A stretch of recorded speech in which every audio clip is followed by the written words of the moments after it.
Alrighty, everybody. Hope everybody's having a good start to their week or whenever they are watching this, having a good day that day. I've been looking forward to this because I have just recently finished our guest book, The Intuko Code by Mr. Wade Ishimoto, Delta Forces intelligence officer, doing good in secret. It is absolutely amazing. It is a ton of history, and those of you that are interested in Vietnam history and big names in special forces and just the military in general, a lot of big names will be popping up in this book for you. So without further ado, I don't want to spend a whole lot of time going through all of his various unit assignments because we'd be here for another 10 minutes.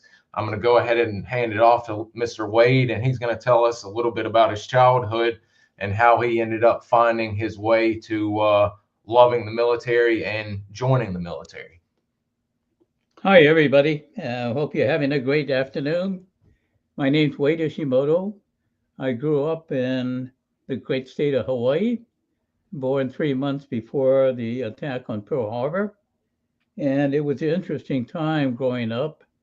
Uh, Being so young, I never really understood much of what was happening during World War II, but we were certainly, if you will, got a great appreciation for the United States military.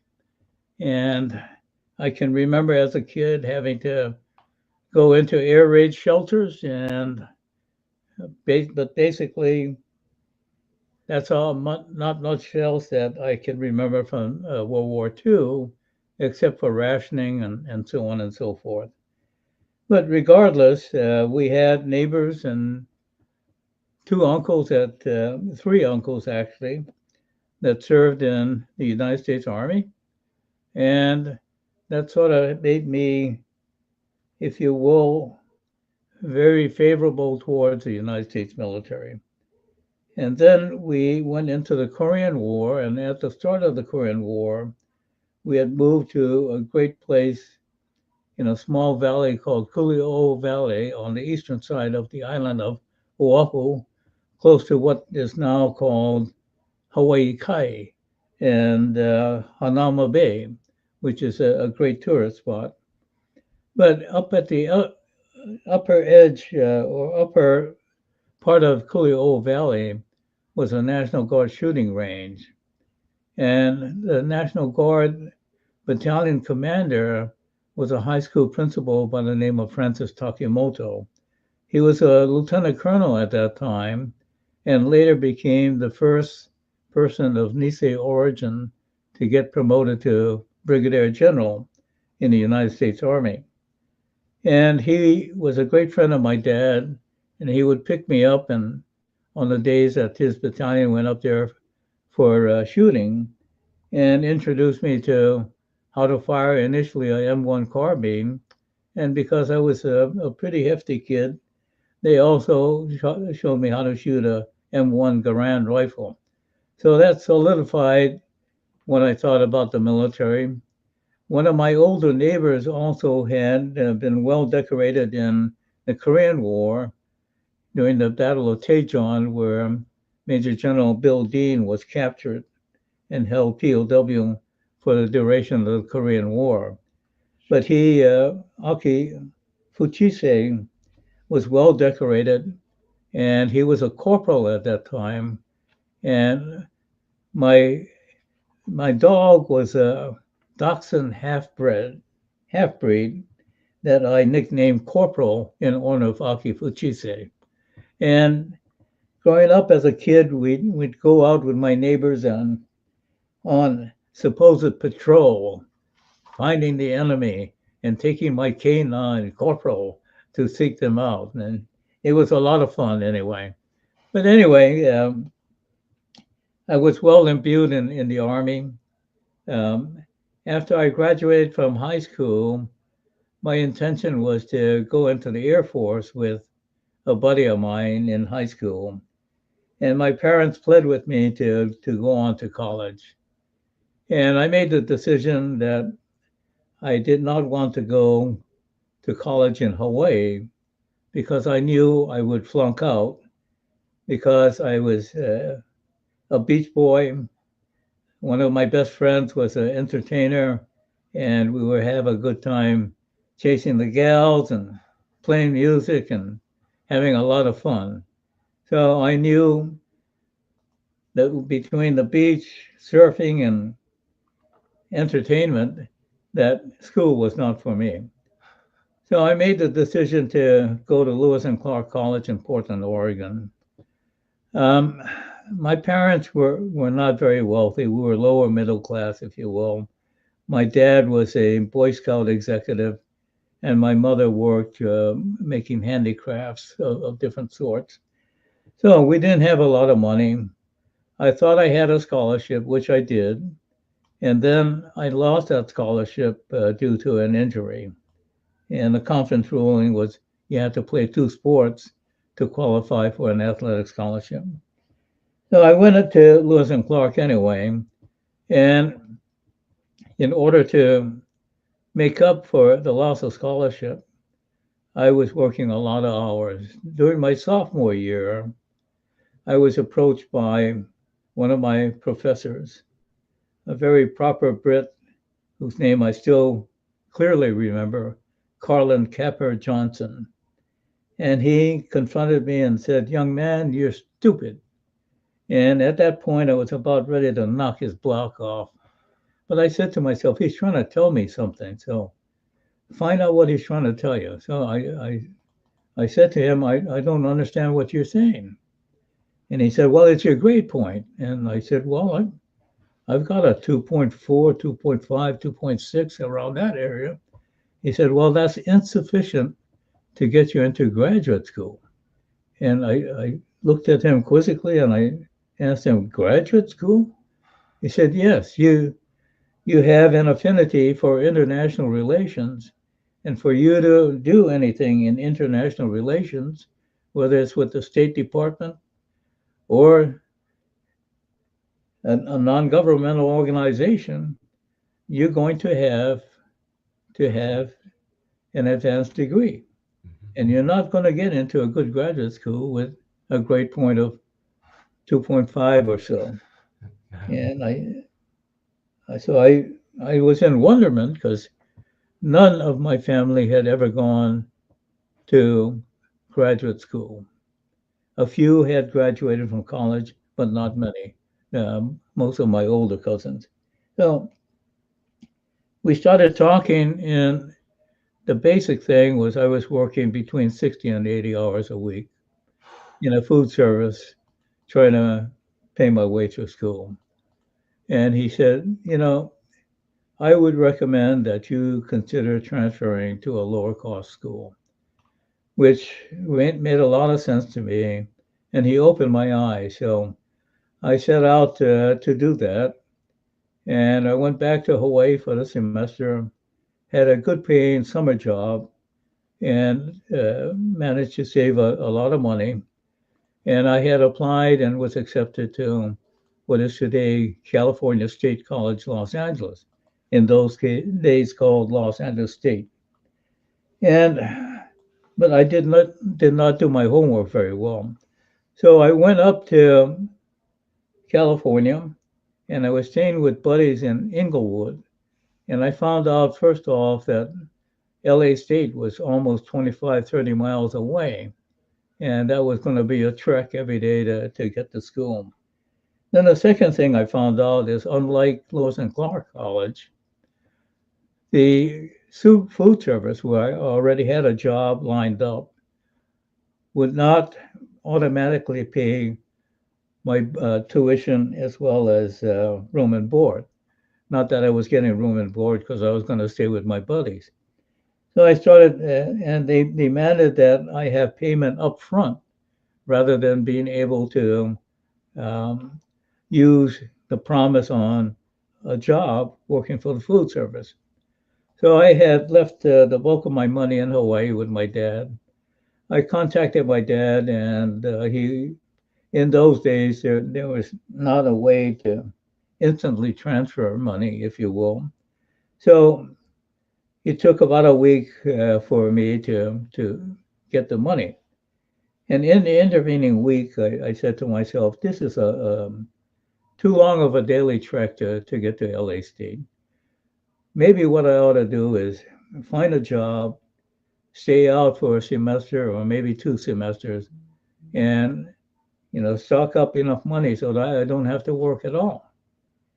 And I thought I was in a particularly good situation because we were less than a mile from Los Angeles International Airport. I had worked for Hawaiian Airlines, and I also had worked for Allied Fan Lines in Hawaii, and their headquarters was there in Inglewood.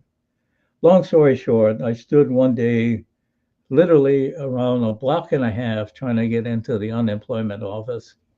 And when I got in there, the counselor looked at my qualifications and said, well, you're well qualified. Come back in about 4 to 6 months and we'll probably have a job for you. And I quizzically said, 4 to 6 months? He said, that's just the way that hiring is happening right now. So I got smart again. I got my money from my dad and said, I know what, I'm going to play this little game at some place called Hollywood Park, which was a racetrack.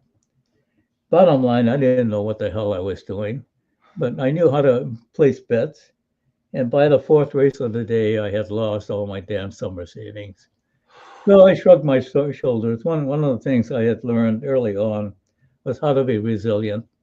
And I said, okay, I'm going to go in the service. And my first inclination was to go in the Marine Corps for a number of reasons. And I found out where the Marine recruiter was in the Inglewood post office. And I went there, and there was a sign saying out to lunch. And this is mid-afternoon. And I said, well, the hell with this crap, Originally, after high school, as I mentioned, I was planning on going in the Air Force because they had a program where you could go to Japan and study the martial arts. And so I said, okay, I'm going to go in the Air Force and follow what I had planned to do right after high school. So I found out where the Air Force recruiter was. It was on the second floor of a building in Inglewood. Started climbing the steps, and I felt a tap on my shoulder.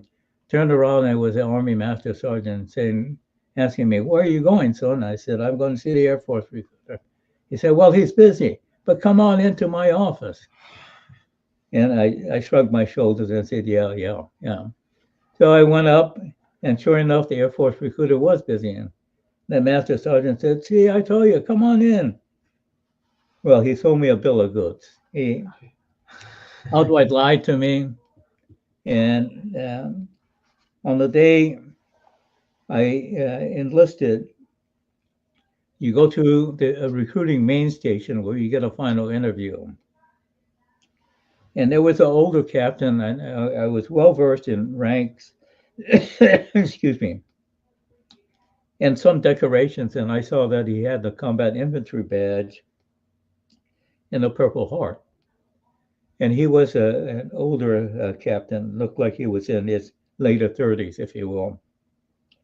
So he reviewed my papers with me, and he said, didn't your recruiter tell you that the airborne training quotas were filled? I said, no, sir, he didn't. He said, well, they are. You are not obliged to go into the United States military. And I looked at him, I said, sure. The problem is I have $40 in my pocket, as was recommended. I have a handbag outside with a change of clothing. And I'm 2,400 miles away from home, across a body of water called the Pacific Ocean. I said, I have no choice. He asked me, are you sure? I said, yes, sir, I'm sure. So he looked and he said, well, your second choice is, and he yelled at me, EUSA. Do you understand what that is, son? And I looked at him, I said, no, sir, I don't. He said, that stands for 8th U.S. Army. That's Korea. And I mean, he's shouting at me. And I'm thinking to myself, geez, he must have had a hell of an experience during the Korean War. And I said, well, I thought I was signing up for Japan. He said, well, you're not. So do you want this or not? I said, well, sir, it sounds like you're recommending I do not take that. He said, well, that's my recommendation. Yeah, I said, well, what's my third choice? And he looked and he said, well, you didn't list any. So I said, well, what do we do? He said, you can go into the Army and enlist as a regular Army unassigned soldier. And I shrugged my shoulders and I said, well, so be it. So without looking backwards, I boarded a train that evening and went to Fort Ord, California from Los Angeles, where I went into basic training and loved it. I had an excellent company commander who was from Hawaii, a gentleman by the name of Chicheko, and a drill sergeant who was from the Philippines, Francisco Champaco. And they were just very great soldiers and taught me a lot about leadership. And after I finished basic training, I had once again tried to sign up for Airborne. And again, the training quotas were filled. And so there were 5 of us that had signed up. And it was not until 2 days before the end of basic training that we got our orders as to where we were going to go. And my orders read Fort Monmouth, New Jersey. And I asked Sergeant Champalco, I asked the company commander, do you know where Fort Monmouth, New Jersey is? And they shrugged their shoulders and said, we have no idea. So, oh, what the hell, another adventure in life. Well, the travel people knew how to book me to get to New Jersey anyway. And after taking some leave, I arrived at Newark Airport, got off of the airport with my duffel bag, nobody to greet me, no idea on how to get to Fort Monmouth, New Jersey. Walked out on the streets, and it's cold in January of 1962. And I see a sign that says bus operator. So I go up to the where the sign is, and I see a ring down phone. So I pick up the phone, and on the other end, a lady answers and says, yeah. As I found out later, she's been very polite for a person from New Jersey and New York. And I said, ma'am, I'm trying to find what bus I need to take from Newark Airport to get to Fort Monmouth, New Jersey. And her reply was, what bus? And I said, ma'am, I'm not sure. I'm a young soldier. I'm just arrived here at Newark Airport. Well, what bus? And I got angry. I said, God damn it. I don't care, a yellow bus, a white bus, a red bus, a blue bus, any goddamn bus. I hung up the phone. Well, fortunately, a bus comes. And I asked the bus driver, I said, sir, does your bus go by Fort Monmouth, New Jersey? And again, I got a typical warm New Jersey greeting, which was to say, throw your bag on, son, get in. Yes, sir. So I'm trying to stay awake. We probably drove 30, 40 minutes because I didn't know where the hell I was going.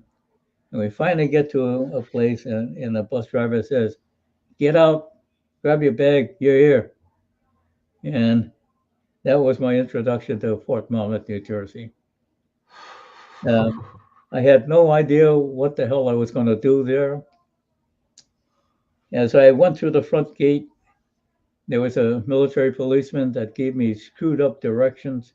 Again, it's in the dead of winter. I'm hauling this duffel bag, and I had to walk 2 miles with very bad directions that he gave me, only to find out later that where I was told to report was less than 100 yards from the military police company. Well, as luck would have it, as I reported to where my order said to go to, which was special troops, Fort Monmouth, New Jersey. They assigned me to the military police company. And lo and behold, I just walked across this quadrangle and reported in to the first sergeant. And here's this guy that was the proverbial khaki mafia. Wrinkled khaki uniform, wrinkled face, gruff voice, and an Italian name of Di Giulio. And I'm saying, what the hell am I getting myself into? Well, fast forwarding, he was a great soldier, and he took me under his wing. He made me his clerk, but I was also his enforcer because Yes. he understood I was pretty good with my fists. And in those days in the military, there were, if you will, informal types of Article 15 punishment, where you beat the shit out of somebody in the hope that they would start to perform better and become better soldiers. And they weren't worth just kicking out of the military. So informal, non-judicial punishment, if you will. So I was his enforcer. I also had a great company commander who had been enlisted in World War II and the Korean War and became an officer by the name of Walter F. Junkins. And Walt Junkins had Ken DiGiulio and a criminal investigation division agent by the name of Bill Fitzpatrick basically took me under their wings and adopted me and taught me how to be a man, taught me how to be a soldier. And they set things, they set a high standard for me. They forced me to do things that I didn't think I could do. I became the Fort Monmouth Soldier of the Month as a PFC, Private First Class.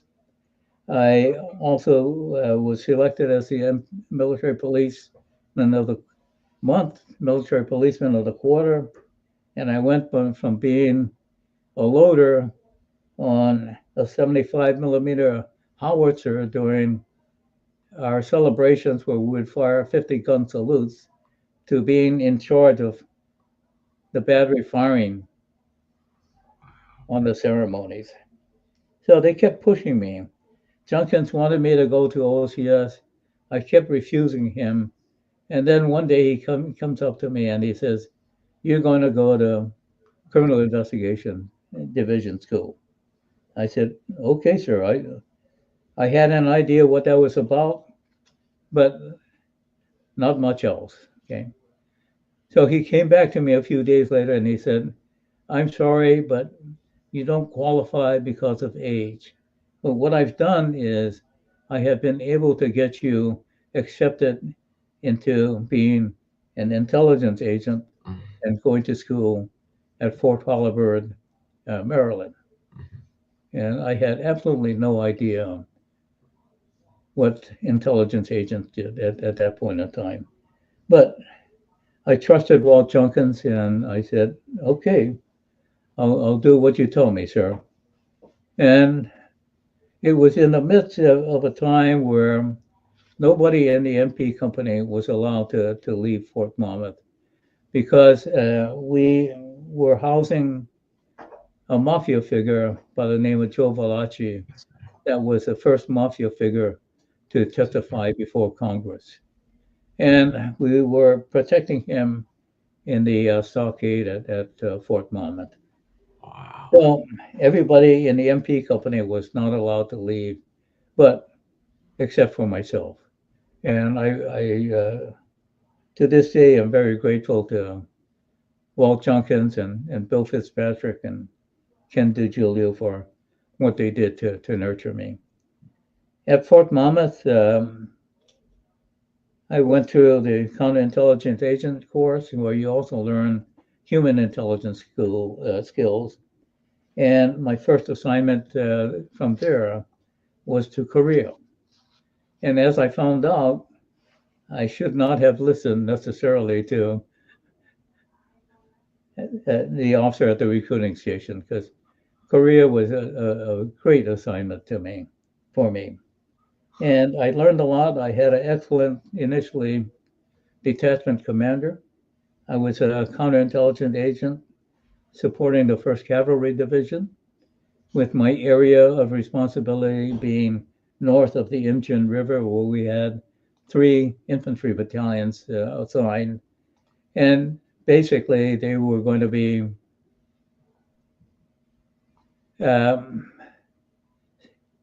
I don't want to say scapegoats, but they were going to be consumed by any North Korean attack. So, but it was a wonderful job because I had a chance to go into the demilitarized zone to launch agents. I also ran agent networks, and I did every aspect that a counterintelligence agent is expected to do. So it was a wonderful assignment. And I also understood I had this propensity to want to be with tactical organizations and to support tactical organization from an intelligence perspective or counterintelligence perspective. So when my tour was about up in Korea, I requested assignment to the 25th Infantry Division in Hawaii. Again, due to fate, the personnel people lost my paperwork. And I was assigned to the 116th Intelligence Corps Group in Washington, D.C. And I tried to fight it and was not able to get my way and get assigned to Hawaii in the 25th Infantry Division. The 116th Intelligence Corps Group was the sorriest organization I ever served in.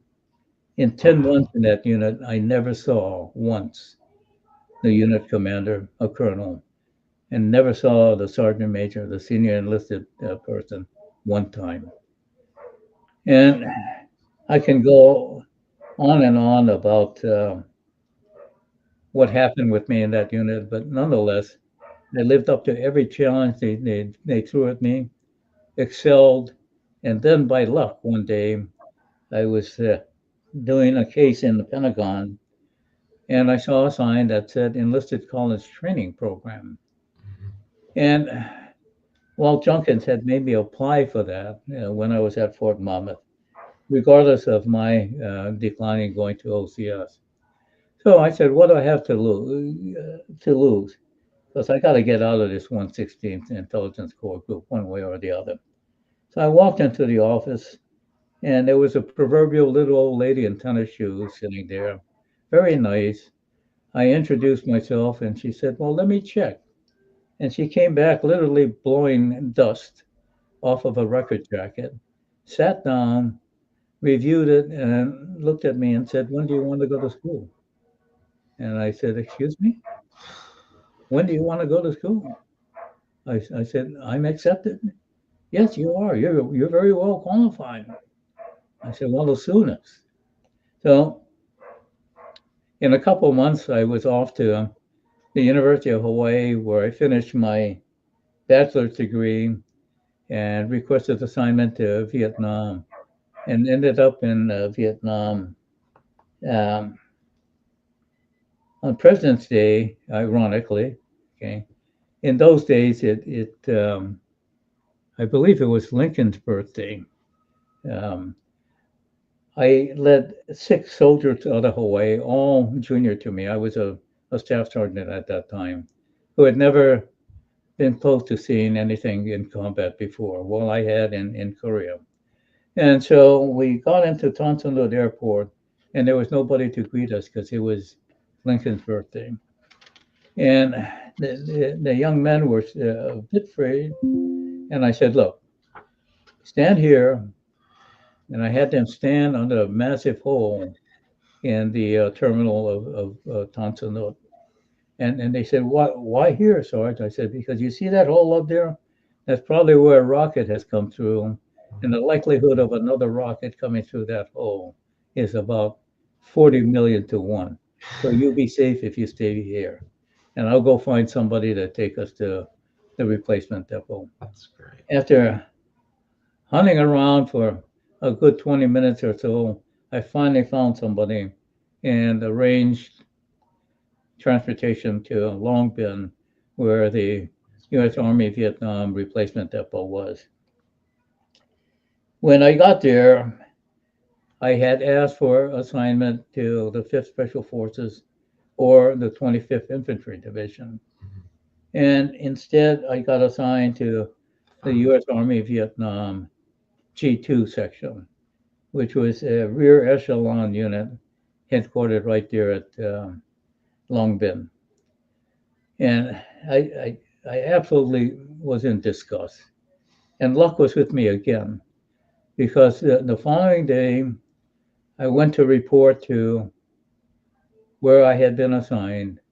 And lo and behold, I found a major who I had known as a captain working with the G2 office with the 1st Cav Division, that we really had a good bonding in Korea previously, because he had the opportunity to review a number of cases I had done and respected the fact that I had stood up for soldiers that other people were trying to take action against that they did not deserve. So he kind of laughed at me, and I said, "Sir, I don't want to be here. You know what I've done in the tactical arena, and that's where I want to be." And he looked at me and he said, "I'll make a deal with you." I said, "What's that, sir?" He said, "You spend the rest of the day with me shooting the breeze and talking about old times, and I'll release you." Hallelujah. So I went back to the repo depot again, requested the 5th Special Forces or 25th Infantry Division. They put the two and two together, and I got assigned to the 525th Military Intelligence Group. Oh my gosh. So reported there, and I'll shorten the story. So I got assigned to the 2nd Battalion out of Nha Trang, and in Nha Trang to what they call the Counter-Intelligence Team, Nha Trang, which covered a 5-province area in Vietnam.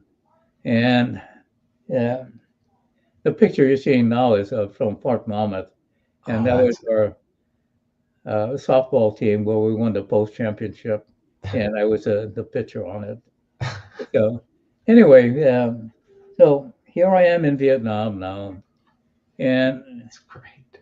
I talked to the operations officer for the battalion, Major Smith, and he said, "I need you to help Warrant Officer Bill Miller, because we have a lot of inexperienced people here, and you and Bill have experience in terms of running human intelligence networks, and that's what our basic job is here to do." So he said, "I know what you want to do, and if you give me 6 months of hard effort, and with Bill Miller's recommendation, I'll get you transferred." Yes, sir. So Bill Miller became a great friend, very competent warrant officer. And like I said, we started to train and educate and lead, even though we were junior to others in that CI team, Nha Trang, in increasing our Humint efforts in those 5 provinces. My 6 months came up, and I went back to the battalion. The operations officer had changed, and he said, "I'm not releasing you." I said, "Well, sir, I had an agreement." He said, "You're crazy." I said, "Sir?" "Yeah, you're crazy. Go get a psychiatric evaluation." And I said, "What?" To myself, what the hell kind of goddamn leadership is this? So I had to literally go to the Fifth Field Hospital, get a psychiatric evaluation and a clean bill of health, where the psychiatrist said, "You need to send that major over here." And I said, "Sir, I can't do that.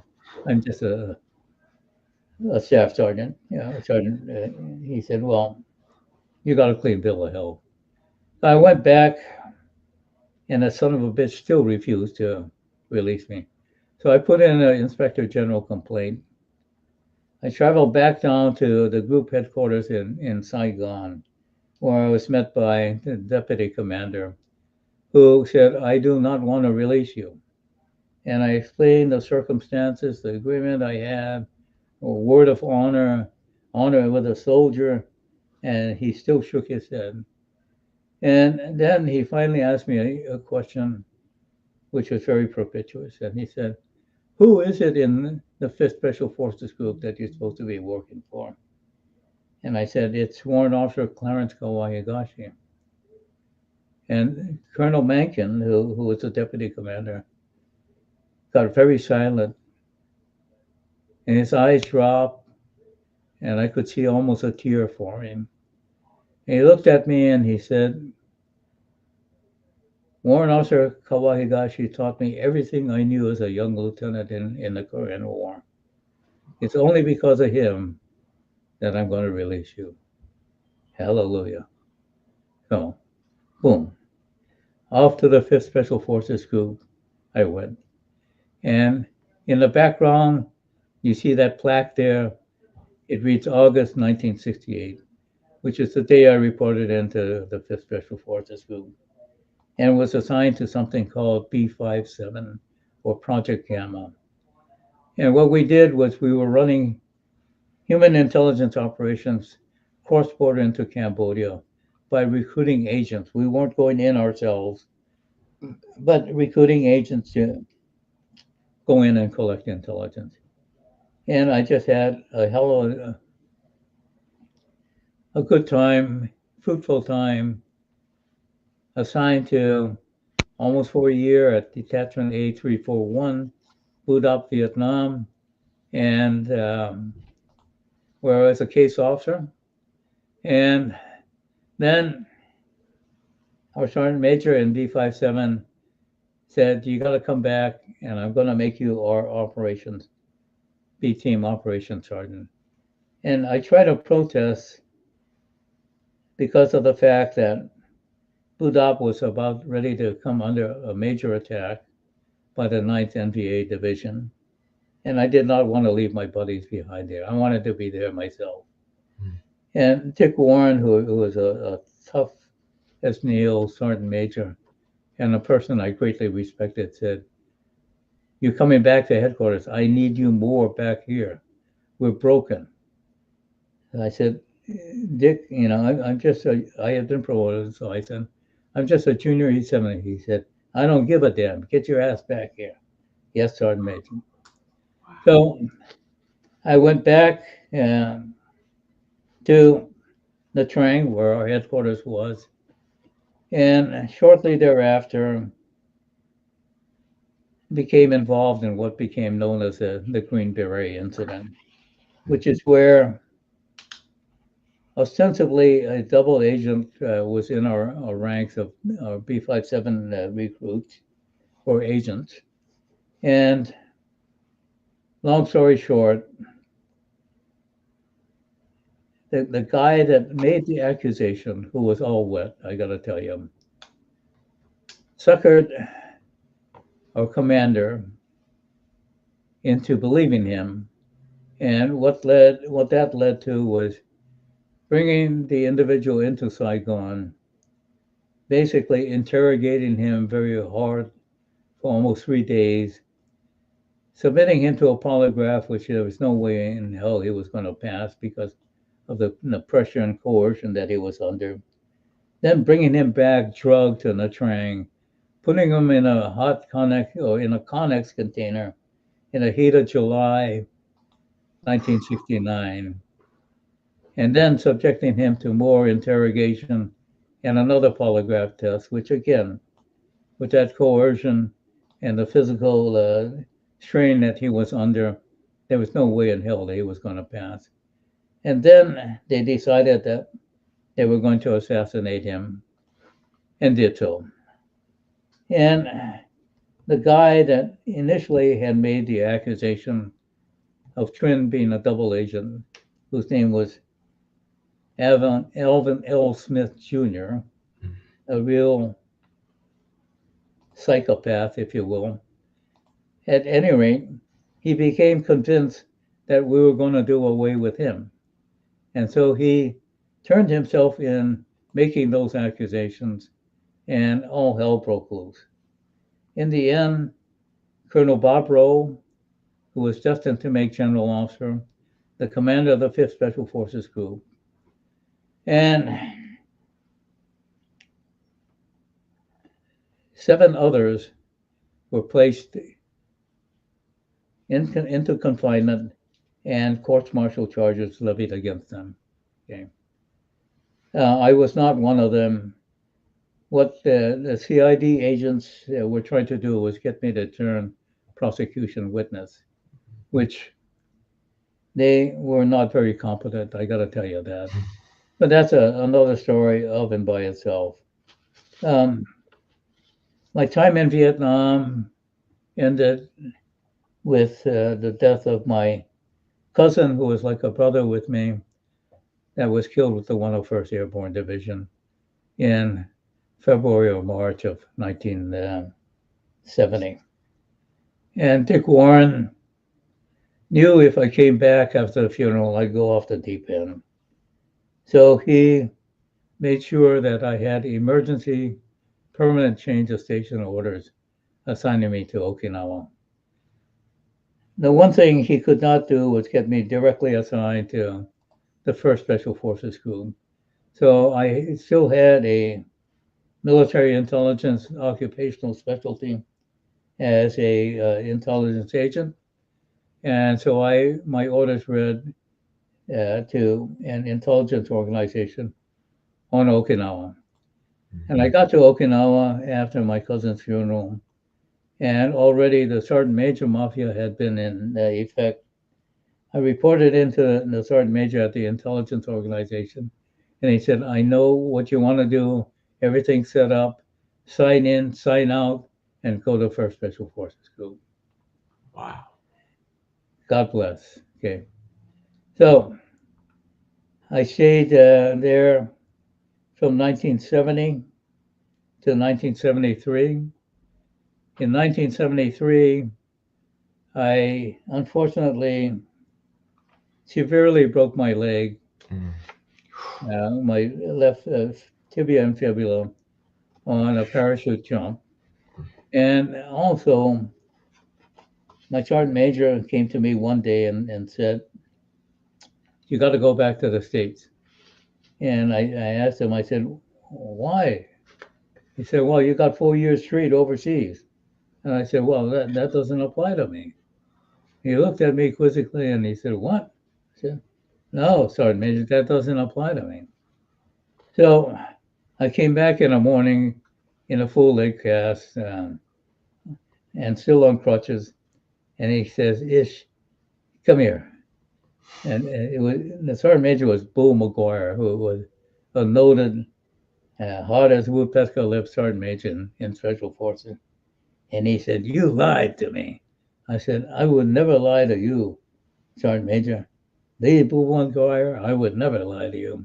And he said, you son of a bitch, you got 8 years straight overseas. I said, well, you said 4. He looked at me, he pounded his chest, and then started laughing. He said, you SOB, you're going to go home. Okay. So we ended up being assigned to the Special Forces School at Fort Bragg. I had wondered why I had fallen behind in terms of promotions. And I found out because the Army had gone to centralized promotions, that there were 4 pieces of paper in my personnel file. The worst of which was my selection for the very first advanced non-commissioned officer educational system course and no completion certificate. I was not even aware that I had been selected. Anyway, all of that was quickly made right. I finished the ANCOS requirement. I quickly got picked up for promotion to Master Sergeant and was selected as a Special Forces School Instructor of the Year for 1974.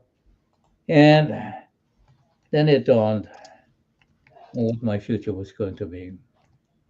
And because Special Forces had been reduced enormously, and when I say enormously, During the height of Vietnam, we had about 12,000 Green Berets. And in 1975 now, we're down to less than 4,000, closer to about 3,500. We could not even fill 3 Special Forces groups to the capacity that they were supposed to be manned.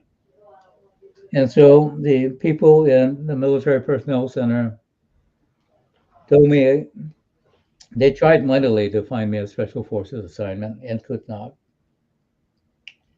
So they gave me my choice of going to Reserve Component Advisory assignment or ROTC instructor. And I chose the latter. And I went off to the University of Santa Clara with the personnel people saying to me, you might as well plan on retiring because the guy out of that assignment, because the guy before you spent 6 years there.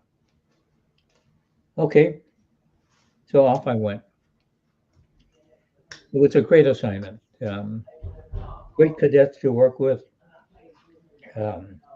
Great support from the University of Santa Clara. They found out I had a bachelor's degree. They allowed me to teach classes for college credit. They also enrolled me in the faculty club. And I was all set to enroll in their law school because everything would have been free. And all of a sudden, I get notification from one of my best buddies, Ben Dennis. Congratulations, you're going to Sergeant Major Academy. I said, I don't want to go to Sergeant Major Academy. Well, you got him. So less than 2 years into this assignment, I go off and report into the Sergeant Major Academy at Fort Bliss, Texas. And there I'm met by my former friend and boss on the Ops and Intel Committee and the Special Forces School. And he says to me, Carl Beckwith, this is July of 1977. And I said, why? And he said, because I told you to. So I called Beckwith and excuse me, if I get some water.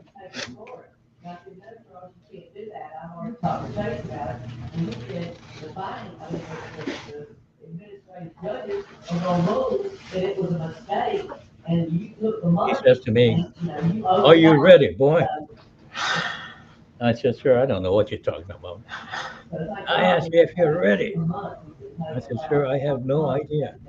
He said, God damn it, you know, you're the intel. You know. And I did. But I knew one thing. If you want to be where the action is, good, bad, or indifferent, go where Charlie Beckwith is going to be. Secondly, I knew it would be a Special Forces assignment. So this is when my way back into Special Forces. I said, okay, sir, I'll be there. And what I learned later was it was the start of the so-called Delta Force, First Special Forces Operational Detachment Delta. Well, Beckwith already had permission to start recruiting and forming up the unit. And so what happened is the Sergeant Major Academy, you were supposed to be there from July to about May or June of the following year in order to graduate. Well, Forrest Foreman, my former boss and friend, was going to sneak out in November, as well as myself, to join Delta. He snuck out, and the commandant found out that I was on the list to go. And he went sky order and said, that's not going to happen. This is the most important assignment in the United States Army. And I'm saying, oh, hell, you know, a school that I don't need. But basically, all I was doing in the school was mentoring others who needed help with writing, needed help with understanding certain subjects that were being taught, but I didn't need the education that I got there. So, at any rate, I had befriended one of the faculty members, a great individual by the name of Dick Broder, who was a major, and two other sergeants major. And they came to me and they said, well, Colonel Crow has found out, and so what do we do? And I said, we have 2 final exams left in the course. Give them to me. And Dick looked at me and he said, what? I said, give me the 2 final exams. I'll take them fair and square. He said, you sure? I said, I'm sure. I said, okay, come to my office tomorrow. And I did. Took both final exams, passed with flying colors. Wow. Then he concocted a story, went to Colonel Crow and said, very sheepishly, and said, sure, that SOB sergeant sold me a bill of goods, made me give him the last 2 final exams. He passed with flying colors. Here is the result. And also he's got a degree in Asian studies, which is the last part of the course. Well, Crow was going to have the last word. So he sent me back TDY to Fort Bragg rather than allowing me to do a permanent change of station in November. Regardless, the hell with that. I was still able to graduate, thanks to Dick Broder, Louis Lau, and the other sergeant major, and get on the promotion list for sergeant major. And it was hell on wheels. Starting first Special Forces Operational Detachment, Delta, we were paving a lot of new ground. We didn't have a lot of resources. We had to be very innovative in what we did and how we did it. We were creating new ways to do operations. We were creating new ways to do intelligence and other support activities. And it was just a wonderful experience. My first 8 months at Delta, I never went home when the sun was shining except for one day. And that was in the summer when the sun set about 8:30, 9 o'clock at night. Jeez. So, but I was not alone. Others in the unit initially busted their butts to get things going. Just a truly wonderful experience with a lot of wonderful soldiers in the United States Army. And I say soldiers because not all of them were in fact special forces. In the early days, the majority were, but nonetheless, not all of them. But they were all good people. You see some of them here. Yeah. So, yeah, the most interesting operation, of course, that I was involved in Delta was the Iranian hostage rescue. I was the acting intelligence officer on that mission because my boss, Wayne Long, had been given a ground mission to help account for the hostages and was going in on that and had to concentrate his efforts on that. So I was the acting intel officer. Booker came to me 2 nights before we were going to go in and said, I want you to go in with the roadblock team. And I understood why, because the person that had been appointed to lead the roadblock team was a sorry excuse for an officer and a soldier. And he was not doing his job. He literally was taking sun baths at Wadikini, Egypt, while everybody else is going through extensive preparations one way or the other. So I knew what Beckwith wanted me to do was take charge, and I did. And so I got together with the Rangers. I had I forget, six Rangers. Okay. And went through the plan with him. We worked in, we flew from Wadikini, Egypt on mission launch day to Masura Island off the coast of the Oman. 6.5 hours on board a C-141 jet transport. Had a 2-hour layover there and then flew for 4.5 hours to the so-called Desert One refueling site in Iran. In Masura, I got the Rangers together, reviewed how we were going to load the aircraft, offload the aircraft, and take up initial security. And so we set off from Masura, low-level flight, bumpy flight, 4.5 hours, and landed at the so-called Desert One refuel site. Fortunately, I had arranged for Dennis Littlejohn, my ranking ranger, to be on the port side of the aircraft on the tailgate, and myself on the starboard side. And on my signal, we both exited. He went forward of the airplane to establish initial security, and I went to the rear to establish initial security. Within a couple minutes, one of my guys, Bob Rubio, one of the Rangers, comes up to me on a motorcycle. I get on the back, and the next thing we see are the lights of a Mercedes bus coming down through. Little John fired a M203 40 millimeter grenade round, which impacted in front of the bus, causing it to come to a stop. And I said to Rubio, I said, let's go. We can't wait on our other two guys, Mike McGurr and Kurt Nesty, who were slow getting off of the airplane because they're signals. I said, we got to see if this other vehicle's coming down. So we took off.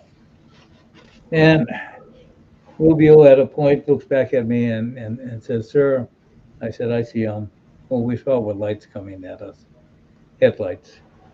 So I said, get off the road, turn left, south, grab the light anti-tank weapon strapped onto your handlebars and come up on me, which he did. And I had him take position behind a small berm where a grader had kicked up about a 1-foot berm in this dirt road. Well, I stood in the middle of the road and watched this truck coming down on me. And I knew it was a truck because of the height and the spread of the headlights. I was being illuminated by the headlights. I had my hand up, my signal to stop. He kept on coming, so I opened fire with my M16, knowing too well that I would not stop a truck with an M16 rifle. And trying to follow President Carter's rules of engagement, which was minimal use of force, which meant I was firing at the headlights and the radiator until I said, I am not going to stop this truck this way. And I raised my point of aim towards the windshield. The truck nonetheless kept on coming. Rube, sir, fire. He fired that light anti-tank weapon. And the next thing, words out of my mouth were, holy mackerel, a fuel truck. We hit a 3,000-gallon fuel truck in the middle of the Iranian Great Salt Desert. It did not explode for some strange reason, but there were flames jetting out the back of the tanker portion of it, going up at least 100 feet in the air. I started circling in to see if anybody was still alive in the truck. I saw another truck behind pull up. I ran back to get Rubio so we could get the motorcycle and chase down that second truck. And the bottom line, it was a kickstart motorcycle. It took a number of kicks before it did kick over. And then he looks at me, fumbling with his night vision goggle glasses and saying, and I asked him, what's wrong? He said, my NVGs aren't working. But I later found out it was only because the battery cap cover had not been tightened. I did not have NVGs myself because I had given them up thinking somebody else might need them more so than I did. Long story short, Rubio was not able to catch the other truck. Another long story short, we find we have 40 some odd passengers on board that bus. We had this burning fuel truck in the desert, and where are the helicopters? The rest of the T-130s came in right on schedule. The RH-53D model helicopters, 8 of which had launched from the Nimitz, were supposed to come in at right about the same time. 55, 57 minutes by my watch after the first 130 had come in on the second round. The first helicopter comes in, and there's only 6 of them. By mission planning, we needed to leave Desert 1 with 6 helicopters for a number of factors that I discuss in the book. And Ed Seifert, who was the helicopter squadron commander, goes around to make a last-minute check, goes to Beckwith and Colonel Jim Kyle, the ranking Air Force person, and says, I have only 5 flyable. I have 1 bird with a hydraulic pump that's glowing red, and it's imminent failure. So the mission was aborted. After the mission was awarded, the plan was to fly the helicopters back to the USS Nimitz. Okay. And accordingly, Jim Schaefer, who had been the first one in on the ground, lifted up, somehow proceeded forward over EC-130 with Delta's B Squadron on board that he had refueled from, lost control of the helicopter. It pitched into the forward cockpit and the wing fuel tanks. And it was a major conflagration that occurred from there. Make a long story short, 5 of the Air Force crew perished. 3 of the Marine crew on the back end of the helicopter perished. Schaefer and his co-pilot somehow miraculously stayed alive and struggled out of the cockpit where they were picked up by Peace Squadron personnel and their lives saved. And nobody from Delta lost their lives. There were some that were severely hurt also, though. So, mission aborted. Anyway, in 1981, I decided it was time for me to retire. There are different reasons I document in the book. Yeah. For the sake of brevity, I won't go into during this interview. So basically, I served a little over 20 years in the United States Army, the bulk of it in Special Forces, and life went on after that.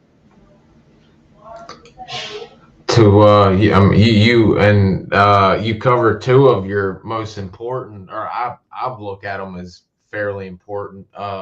Your work with the aftermath of the Waco siege, the Branch Davidian siege, and the Khobar Tower investigations that you ran, that I found very interesting, because I knew Mr. Mike Taylor had Lieutenant Colonel Taylor from SOG. He had a little bit of input on the Khobar Towers as well. I always found that interesting, and your breakdown of both of those is just absolutely amazing for your post-military career, because you by no means were gonna go home and retire. You way too busy and got too much good stuff to do to just hang it up after that. Yes, well, life after the military was interesting. I knew I could not retire, if you will. There's some other things in the book that I describe where I was made to retire as a master sergeant with the help of Dick Potter, Delta's first deputy. We fought that and won a case before the Army Board for correction of military records. re-retired as a sergeant major. And then a few years after that, when I would have had the equivalent of 30 years active duty, I retired once again as a captain because the law permits that. But initially, I went to work with Charlie Beckwith. Long story short, Charlie did not know how to run a business. And I don't say that pejoratively, it's just true. We were going under. I was the only one bringing in any money at all. And I went to him and I said, Charlie, I don't know if I'm your friend, if I'm your brother, if I'm your sergeant major or your intel officer, your operations officer, your vice president, because I've been all of those. But I do know one thing. I've got $4,000 left in my retirement savings, and I don't get the retirement pay that you get. I got to find myself a job for my wife and myself. And I left. Initially with the Department of Energy, and then with Sandia National Laboratories, basically working nuclear security issues. And in and amongst that, getting chosen by former Secret Service friends to be on the Branch Davidian Review for Treasury, where with a little bit of pride, my testimony and what I wrote up was extolled both by Congress and by the Department of Treasury. And then later, I also was able to participate in the investigation of the Cobalt Towers bombing in 1997, which killed 19 service airmen in Tehran, Saudi Arabia, at the Cobalt Towers complex, and injured some 500. With the 500, somehow, not people. A lot of people don't understand it because most of those were not severe injuries, but because of the type of glass used, and because of when the incident happened, as people woke up in their bare feet in the middle of the night, a lot of them stepped on glass and got cut. Some of them severely. Okay. Well, but nonetheless, 500 qualified as wounded personnel. Okay. So it was an interesting experience.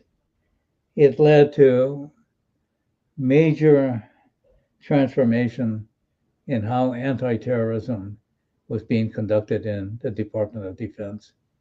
And as an offshoot off of the Cobalt Towers assignment, I got to serve for 3 years in standing up what they called the Joint Staff Integrated Vulnerability Assessment Teams, which did worldwide assessments for anti-terrorism and continue to do so, even though under a different name today. So, a lot of good times. And then I also had the opportunity to work in the Pentagon from about 2003 all the way until about 2012, where I finally stepped down after a severe bout with colorectal cancer.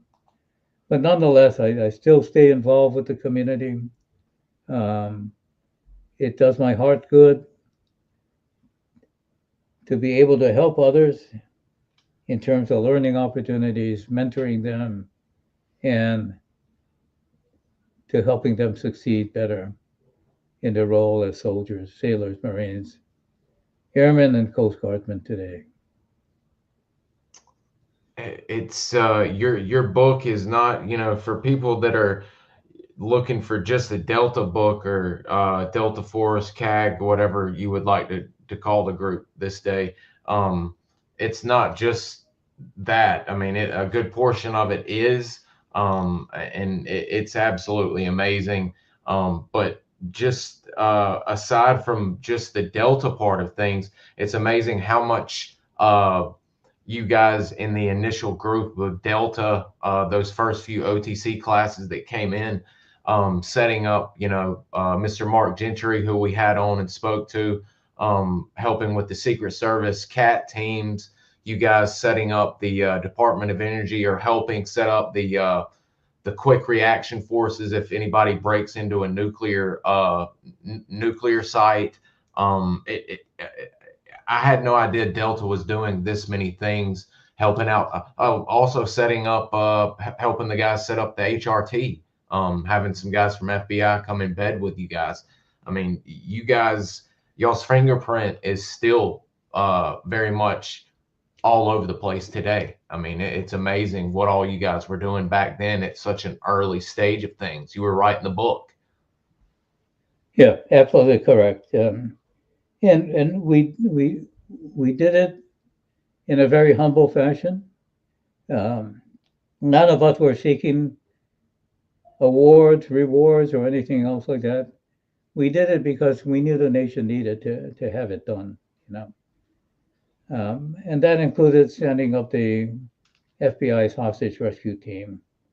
The FBI had started supporting special forces all the way back in the mid 70s, circa 1973, 74.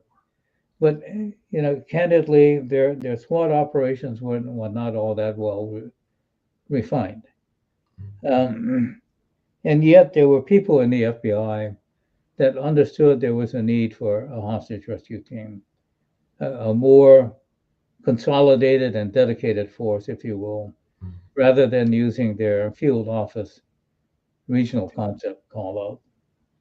And I had the pleasure of organizing 2 exercises where I was the exercise director, which helped prove the utility of a hostage rescue team to the FBI hierarchy. And to their credit, they were open-minded enough that they accepted it and put into motion the start of the hostage rescue team.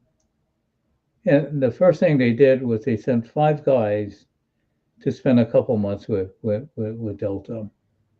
And that included the first HRT commander, Danny Colson, the first number 2, John Simeone, okay, their master breacher, Jamie Atherton, okay, Jeff Waymeyer, who later would lead the HRT.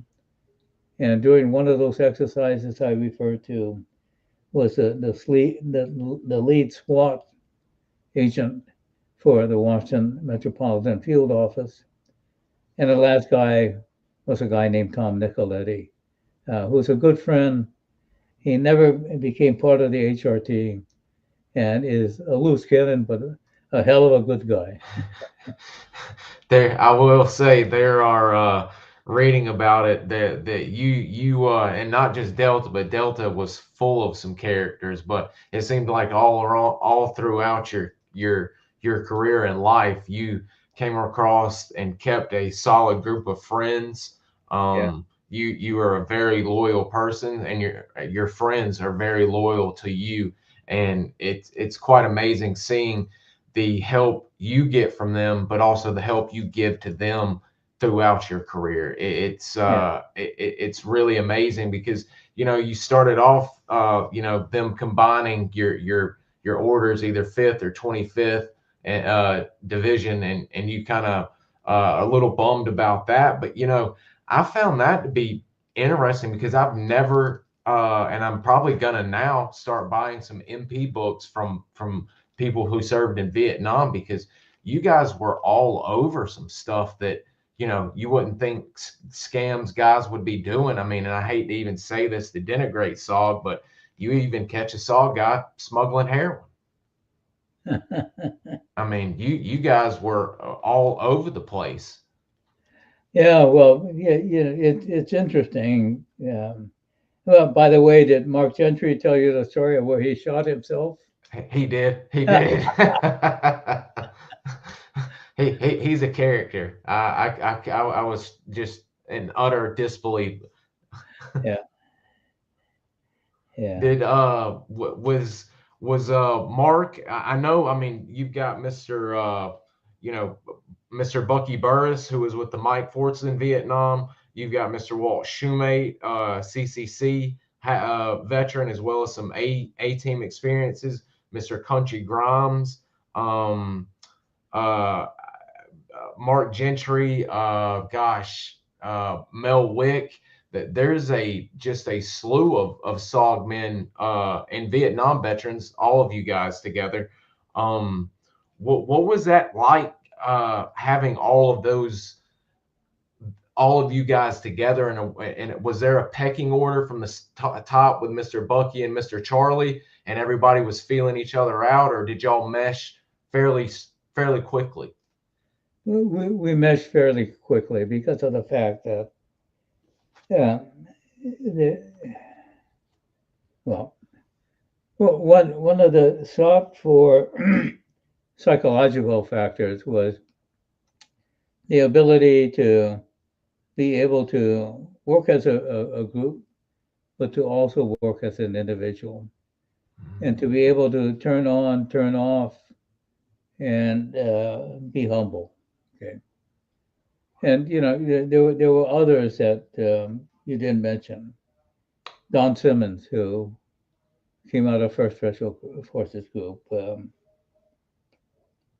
Anyway, Ron Franklin, a whole slew of people, and very few of them had any big ego. Well, I know of none of them that had humongous egos other than Beckwith. and Charlie was handleable, okay, but people understood the need for teamwork. And there you're looking at Eldon, clearly a real hero, okay. And Eldon came in with true humility. In Vietnam, he had won the DSC as a E7 and went to OCS, was assigned to 2nd Ranger Battalion, and out of that applied for Delta selection and came in and passed. Just a solid person, great person who died a very unfortunate death. Okay. Terrible. I live right down the road from him, and that was a sad day driving by seeing what had happened. Terrible. Yeah. So, and when we went to other organizations, okay, so Mark, as an example, I believe was a E7 at the time, but the Secret Service, especially with a guy named Tom Quinn and another guy named Rick Race, embraced him with open arms. Mark never had any airs about him, just a solid person. Won the Secret Service people over because of his demeanor. And it was that way time and time again with so many other organizations that we dealt with, whether it would be with the Department of Energy, Central Intelligence Agency, you name it, FBI. And there you see another one of the real unrecognized people, Paul Zeisman, who was our chief or deputy communicator as a warrant officer. But Paul did marvelous things in order to advance the art of communications, along with the guys that were working with, and I won't say for him, because they were one team. And we had E5s, we had E6s, we had E7s doing work that engineers get paid hundreds of thousands of dollars to do for a pittance, and doing it better than them because they had the practical experience, But again, without seeking recognition, patting themselves on the back. So just, I can't say enough about the initial bunch of guys and gals. Okay, the gals initially were clearly only in support positions. Since then, they've been used operationally, but not as true operators, if you will. Okay, but nonetheless, they've proven themselves. Okay, so Wow. it's the way the United States military should work. People coming in with an open book and open mind, knowing that they're going to make some mistakes along the way, but pressing hard and getting the job done. Okay. And too often we forget about that. Mm-hmm. And we forget about the fact that it takes sacrifice. Sacrifice in terms of family, time, career, etc. The current people in the unit take much better care of themselves and their families than we ever thought of doing.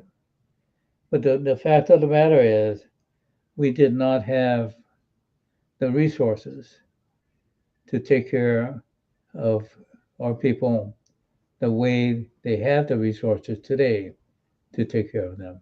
Mm-hmm. And I salute them for that, because that's a vital part.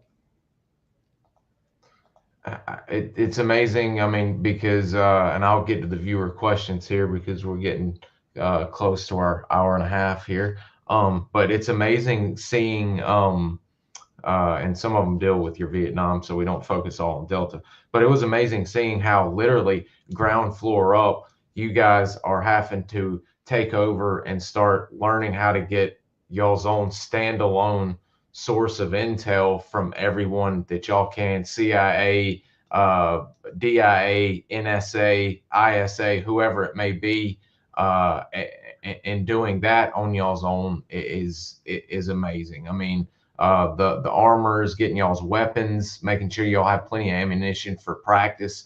I mean, literally from the ground up, it's just amazing what y'all were able to do in that 2-year span of time before y'all took the test, so to speak, to where y'all became accredited and could start operating real world ops, so to speak.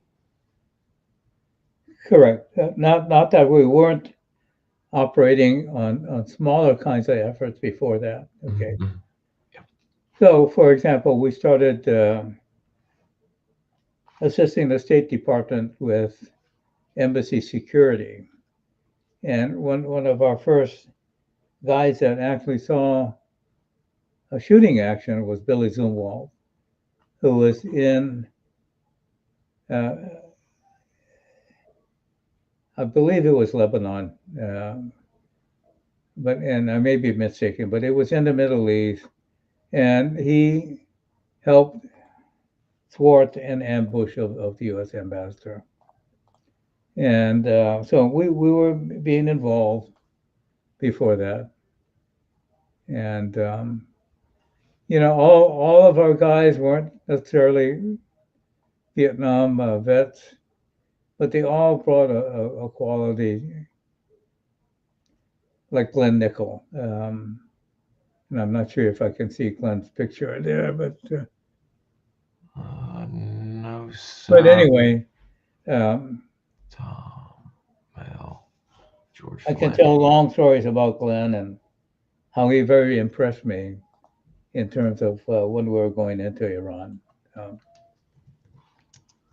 And you cover a great deal of, as well as Mr. James Stechskull, covering some of the ins and outs. A lot of people, including myself, didn't know that there were dead A-men, and Mr. Dick Meadows actually were going in beforehand. I think Mr. Scotty McElwain, and I forgot the other gentleman, but I mean, it's really crazy the information you provided in the book to set things straight on the story. It's crazy stuff you guys were attempting.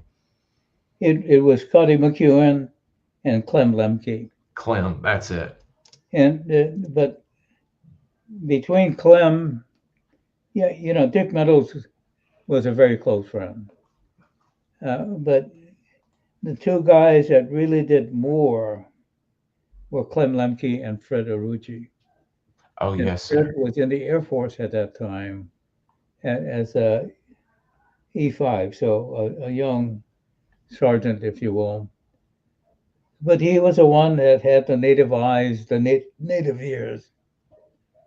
And Clem Lemke had a set of balls that you can't imagine. So, you know, and I, Jim Stetchko did a great job in terms of describing the Jet A portion of the mission.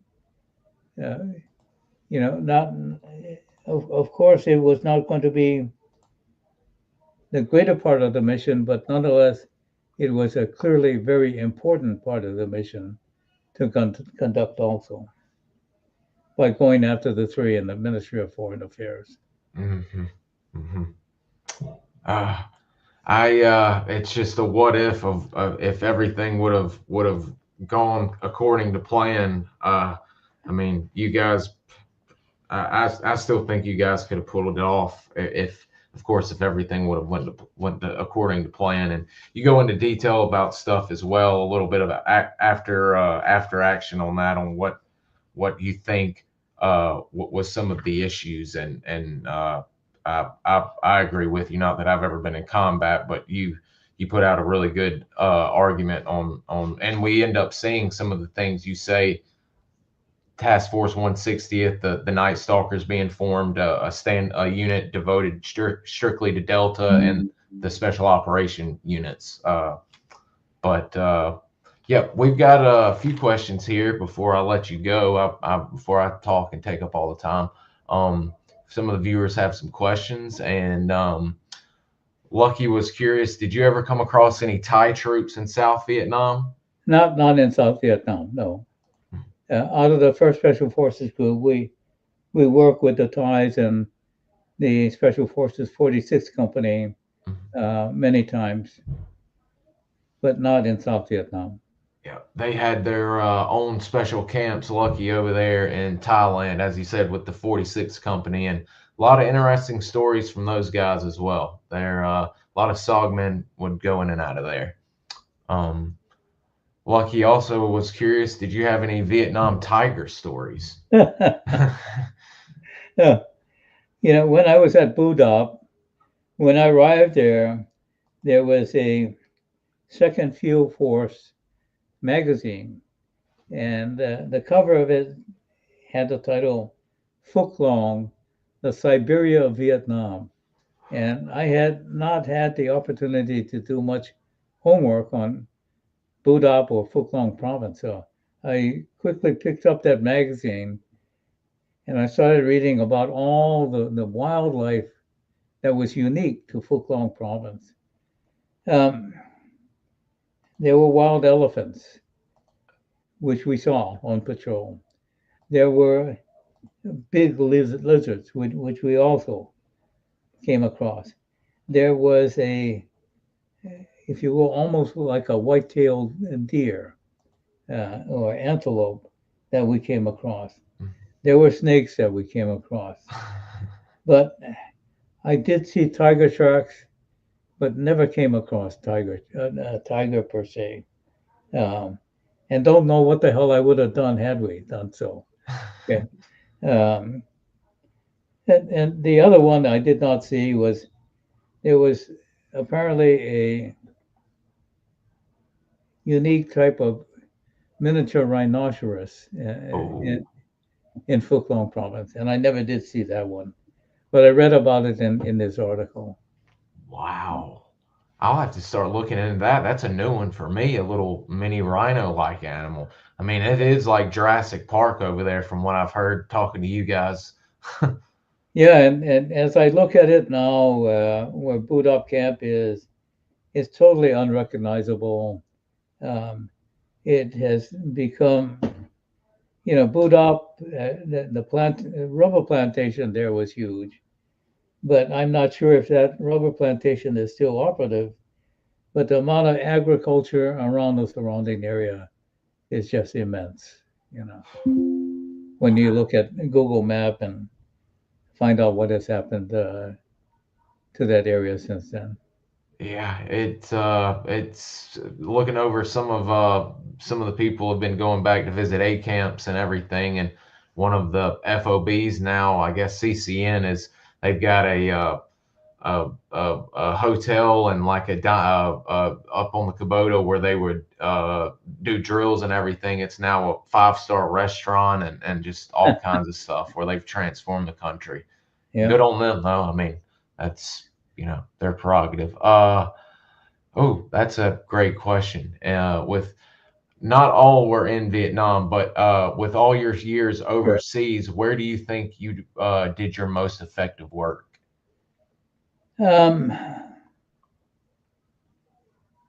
a good one. It's hard for me to say because in each of those years, there were some unique opportunities. Yeah. From Korea in 1964, 65, in Vietnam, working with B-57, out of the 1st Special Forces Group, we did some unique things in helping to revamp Korean Special Forces and convert a number of Ranger companies they had to become Special Forces. And we led, our team got to lead a major mobile training team effort in Korea for that. So throughout the years, I mean, there were just so many wonderful experiences, and I can't say that any particular time was the best, if you will. Two really good questions coming up. This one, you do cover a lot about this in your book, but how did that U-shaped ambush happen with the VC / the Green Beret affair A team if it wasn't based on that double agents intel, Chuyin / Captain Morosco / Project Gamma? U-shaped ambush.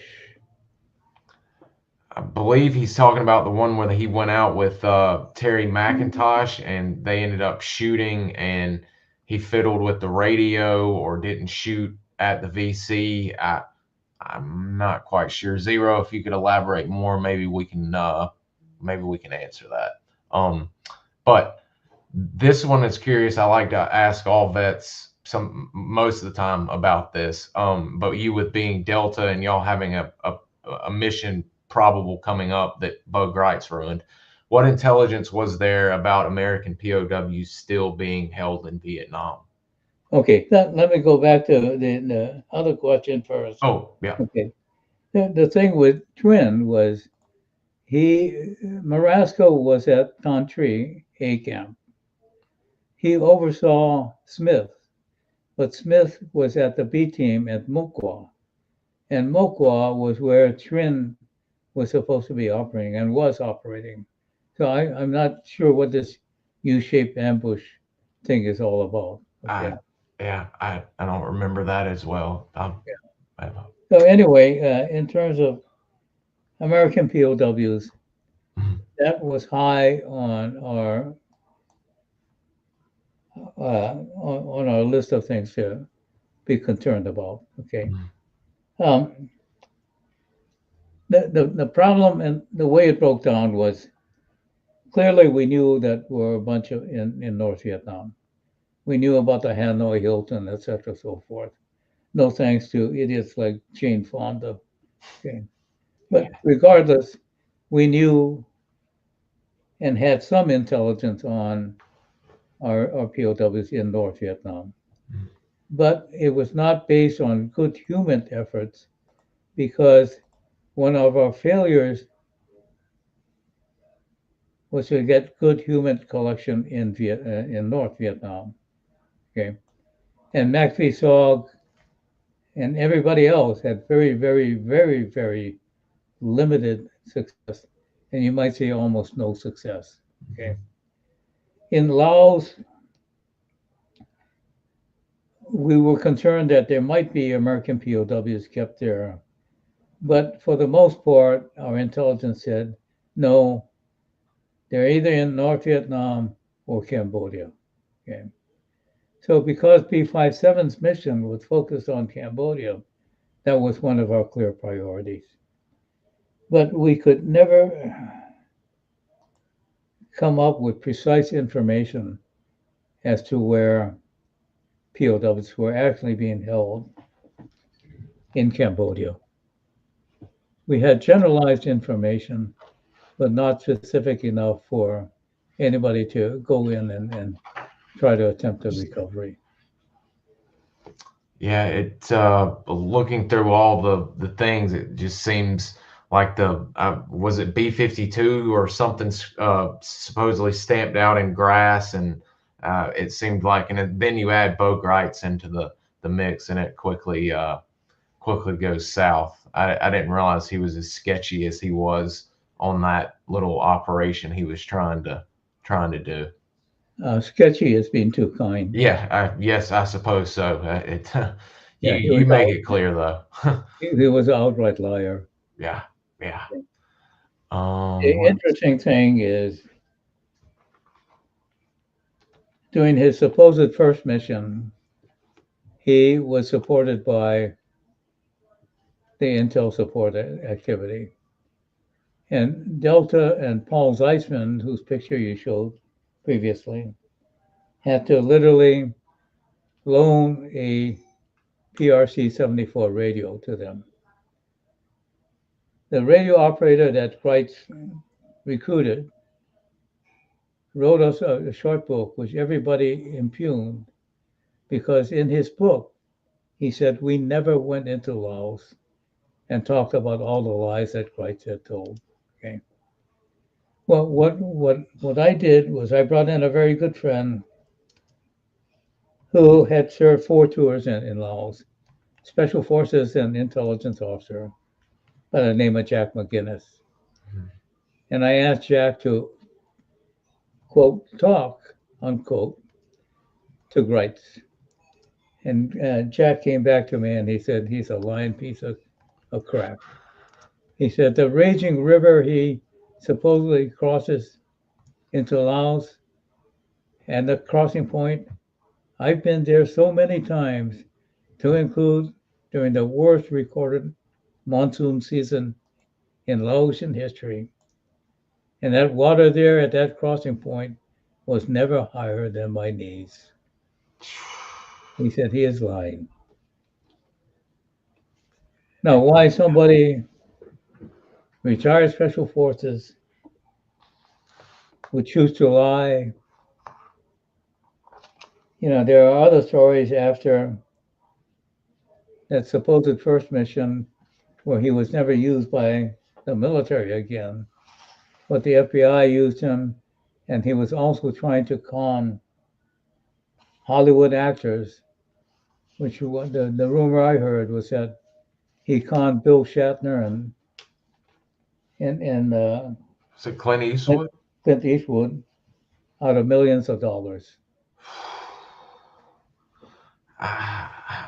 I thought I remembered not only seeing that in the book, but also somebody else talking about that. And I thought I remember someone saying that he had issues with Ross Perot also, but I could be mistaken that and mixing up 2 different people. But yeah, as I've learned to read, or learned after reading his books and then separating him from his service back when he was a young man, he definitely turned into a different person, it seems like. Yeah. Not a very good person at that. Yeah. Guys, some of this stuff, you know, I really don't want to give too much away in his book on this interview. Maybe he'd come back in a while and talk to us about some of it, but some of these questions are covered in great detail in his book. So I'm not going to make him give away too much of the book, because we've covered a good deal of stuff. Yeah, I think we're here at coming up on 2 hours, and I don't want to give away too much. 2 hours is filled enough with some great information. Is there anything, as we're starting to shut down and close out for the day, that you'd like to impart on us before we shut down for the day? Yeah, I'd like to make an appeal. If you like the book, please write a review. Um, my intention in writing the book was not to pat myself on the back, but to tell the stories about other Americans that have willingly sacrificed, that meet the criteria of the Intoku Code, doing good for others in secret without seeking award or recognition. Okay. So, if you will, please consider a review and enjoy the book.